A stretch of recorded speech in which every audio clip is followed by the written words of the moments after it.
Hello and welcome to the Residual Royalty Academy. I hope you're doing really well and I hope you had a great month of July and I hope August will be great for you as well. So in this video, I'm going to show you my July KDP income report and then we're going to contrast it against the ad spend, which was a lot lower this month of July than it was in June when I also had a really high royalty. And then obviously from that, we can see the overall profit and compare it to the month of June. If you do want to see June's income report, of course, you can just click out of this video and then go and watch that one first. But without any further ado, make sure you're subscribed. We're trying to get to 4,000 subscribers as fast as possible. There will be a special offer coming at 4,000 subscribers and maybe a competition as well, as it's a nice milestone to hit. So be sure to subscribe and we'll get to that 4,000 subscribers a lot sooner. So let's go straight onto the royalties estimator and you can see the total there, 2693. Now, like I referred to earlier, this could be the new normal.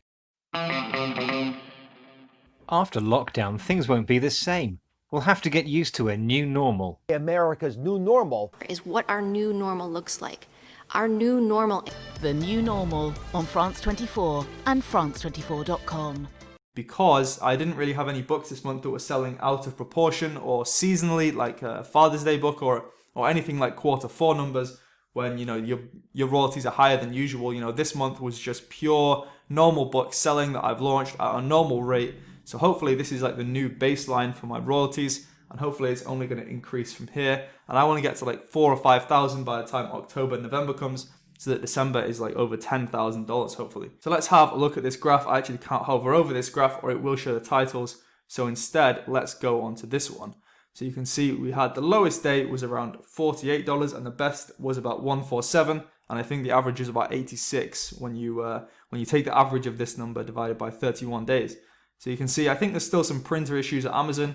Some of the books have really constant BSRs, but they're only shipping on certain days, like here and here and here and here. They're not being shipped much down here. So I think that kind of explains the up and down nature of this graph. But if we go into this one, we can also see some more interesting things. Actually, before we do that, I just want to say the red stuff here, the red lines are ebook sales. So 1276, for example, on this day. And the blue line is page reads. So I'm getting over 1,000 page reads a day now on average, meaning I'm getting, $4 to $7 to $8 just off page reads at the moment, which is pretty cool. You can see 8, 7, and then 4 on this day, it's like 1,000 page reads, so that's pretty nice.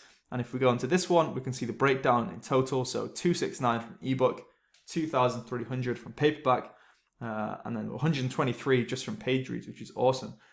Brings the total to 2693, and you can see that obviously is a bit of a discrepancy between the book report number and the royalties estimator number. That always is, whether it's just a different foreign exchange rate they're using or whether one of them doesn't count some of the books, I'm not sure, but in the end it's all good. So that's the total, and like I say, there's not been really any books that have been selling out of proportion, and obviously the Father's Day books aren't selling, and it's not Q4, so let's just hope that this is the new baseline, and I'll be able to get this to 4,000 or 5,000 by the time October, November comes.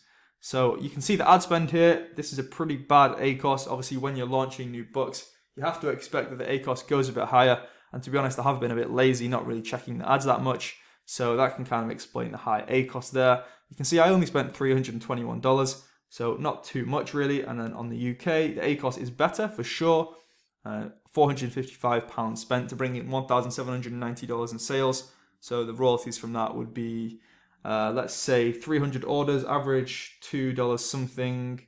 Royalty per book would be around $600. So this one is probably maybe break even or a slight loss, especially when you consider the VAT. And this one is definitely a loss, but overall, even if I've spent $900 in total, when you see the total royalty, it's not so much. So the profit would still be like $1.7 thousand, which is absolutely awesome. And then of course you've got the other smaller expenditures like book report, which is I think $19 per month, and a couple of other subscriptions here and there like Canva and Creative Fabrica. And then I also have a VA working full time, which is $400 per month.